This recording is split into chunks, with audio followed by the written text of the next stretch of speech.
¿Y si lo impensable se hiciera realidad? Imagine que una gran ciudad europea sufriera un ataque con gas químico o una bomba nuclear. ¿Estamos preparados para hacer frente a un escenario de pesadilla? Bienvenidos a On the Frontline.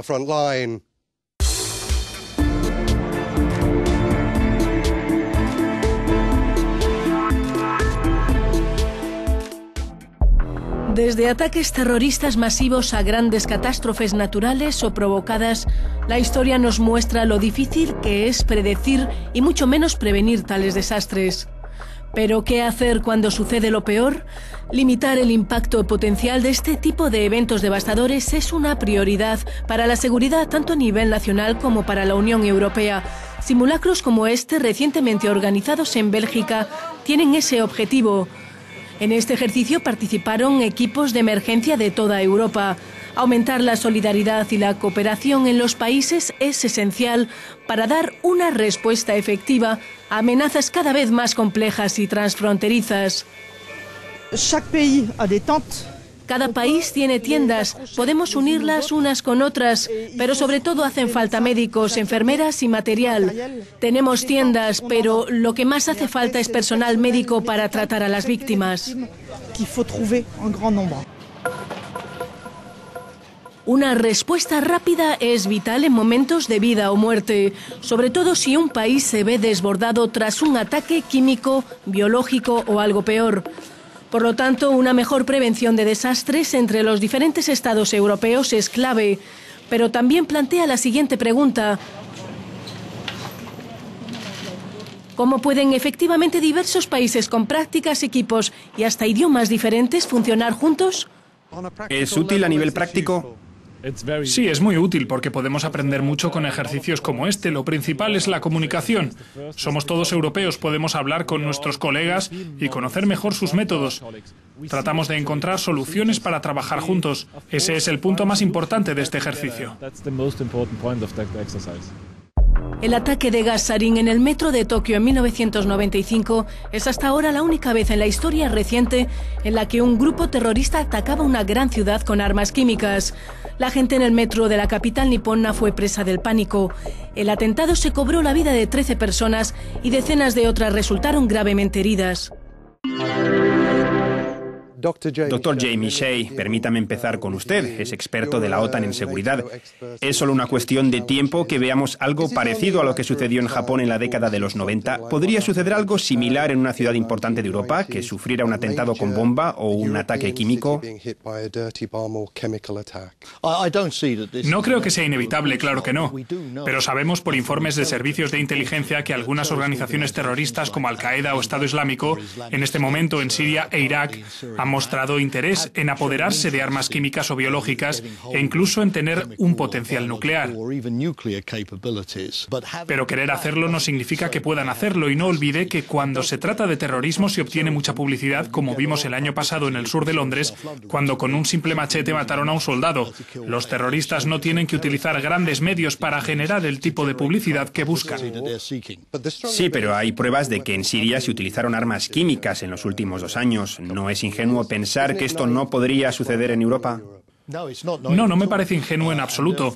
Es por eso mismo que los servicios de inteligencia han incrementado su personal, su capacidad y cooperación internacional, precisamente para seguir la pista a este tipo de eventos, porque tienes razón, los terroristas muestran una gran cantidad de ingenio para pasar de un tipo de ataque a otro, pero también hay indicios de que la cooperación entre agencias de inteligencia es más eficaz que antes del 11 de septiembre para poder detener ese tipo de planes.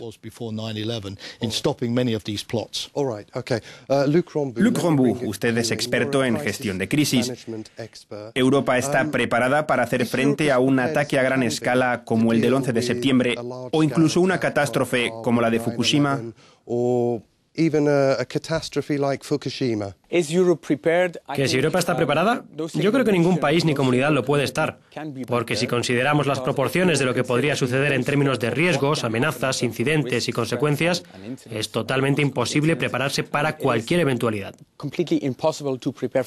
La cuestión es cómo lograr un equilibrio entre lo que puede hacer un país individualmente o una comunidad en términos de probabilidad y en términos de capacidad, comparándolo con lo que uno cree que sería probable. ¿Existe un acuerdo común entre diferentes países sobre cuáles son los riesgos potenciales? No creo. Si nos fijamos en Francia, Reino Unido, Alemania, Dinamarca y analizamos la lista de los 10 principales riesgos posibles y cómo una sociedad los podría afrontar, vemos que hay discrepancias considerables y diferentes puntos de vista. Vamos con Elena Lindberg, que nos acompaña desde Estocolmo. Usted es directora general de la Agencia Sueca de Contingencias Civiles. Acabamos de escuchar que no todos los Estados miembros están listos. ¿Y Suecia está preparada para cualquier eventualidad? Nos preparamos e invertimos mucho en la prevención, en tener el material y los mecanismos adecuados para hacer frente a una contingencia importante, como un ataque con materiales químicos, biológicos, radiológicos, nucleares y explosivos. Si hubiera un ataque transfronterizo que involucrara a más de un país, ¿quién encabezaría una operación de este tipo? Creo que es importante entender que no hay una sola persona u organización que pueda tomar la iniciativa. Necesitaríamos coordinar y cooperar, y tenemos mecanismos establecidos para obtener y recibir asistencia de otros países miembros. Hay mecanismos de protección civil para hacer frente a un gran ataque si llegara a producirse y afectar a varios Estados miembros. Por supuesto, la coordinación sería más compleja. ¿Esta reacción supranacional de la que acaba de hablar Elena no estaría plagada de dificultades?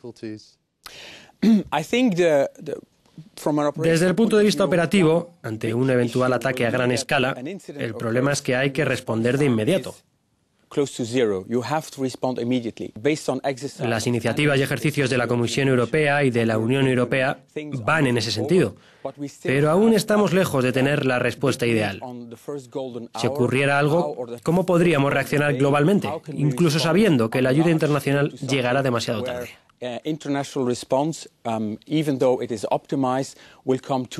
Dr. Shea, ¿en qué momento intervendría la OTAN? Evidentemente, si un país necesita ayuda internacional, la OTAN podría intervenir. Un país puede pedir ayuda a la OTAN dirigiéndose, por ejemplo, al Centro de Coordinación Euroatlántico para Respuesta a Desastres. Equivale a un centro europeo y puede proporcionar una respuesta rápida. Imaginemos un país incapaz de afrontar un ciberataque de gran amplitud, pues ese mecanismo permitiría, por ejemplo, proteger los datos, reactivar el sistema o establecer servidores alternativos. En caso de un gran ataque, el ejército intervendría inmediatamente, ¿verdad? Hay que distinguir entre distintos tipos de crisis. A veces los ataques terroristas, como los que ha evocado, se producen a nivel local. Sí, por supuesto, dan mucho que hablar, pero están muy localizados. Por ejemplo, en un metro o en un autobús. Y muy a menudo los servicios de policía y de salvamento actúan incluso si los militares también están ahí presentes. Pero déjeme añadir que la OTAN dispone de una gran capacidad muy especializada que puede ser de gran ayuda. Por ejemplo, antes mencionaba un posible ataque químico o biológico. En la República Checa tenemos un centro que puede analizar las sustancias e identificar rápidamente la respuesta correcta. Si la OTAN tiene una capacidad superior a la de la Unión Europea, ¿no debería tomar automáticamente las riendas de cualquier operación? No, en absoluto. Le corresponde a las dos organizaciones poner todos los medios posibles a disposición de los países afectados. Así es mejor. Dos piernas son mejor que una. Luc Rombu, me está siendo difícil entender quién tomaría la iniciativa en este tipo de operaciones. Bueno, como ya se ha dicho, eso depende de las circunstancias. Además, hay diferentes puntos de vista, tanto a nivel internacional como en el seno de la Unión, respecto a la presencia militar. Algunos países consideran a los militares como el último recurso, mientras que otros países europeos integran a los militares en los mecanismos de urgencia para la protección civil y les asignan el papel específico de reaccionar en primera línea.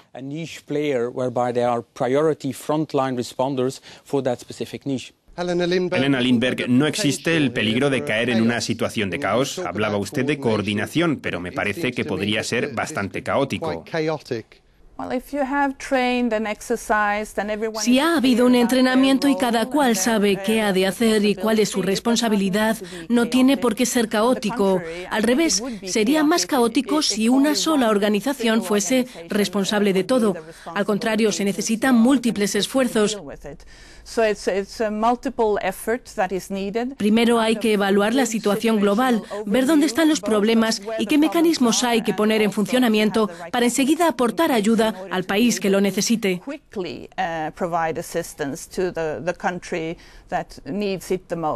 ¿Cree que la gente debería estar más alerta ante posibles peligros?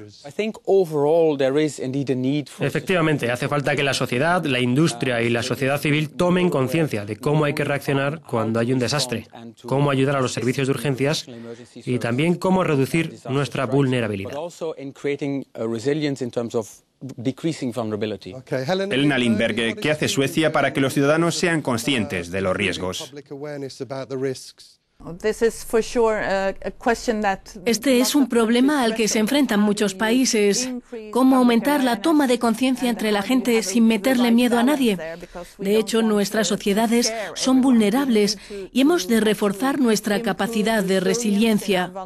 Una forma de asumir con flexibilidad situaciones límite y sobreponerse en nuestras sociedades es poder contar con ciudadanos resistentes, capaces de ocuparse de sí mismos y de ayudar a sus vecinos en el caso de una gran catástrofe. Para terminar, Dr. Shea, ¿habría que mejorar la información y la toma de conciencia de los ciudadanos? Absolutamente. Nuestros ciudadanos deben ser conscientes, pero sin necesidad de cambiar nuestras costumbres. No siempre podemos impedir un ataque, sin embargo, tener una buena preparación y un buen liderazgo y que cada quien sepa lo que ha de hacer permite limitar los daños. En otros términos, no siempre podemos predecir los acontecimientos trágicos, pero sin duda podemos limitar las consecuencias. Y en eso se centra la gestión de crisis. Bien, me parece que es una buena conclusión para cerrar esta edición. Únase a nosotros en nuestras redes sociales a través de YouTube y en euronews.com. Thanks for watching.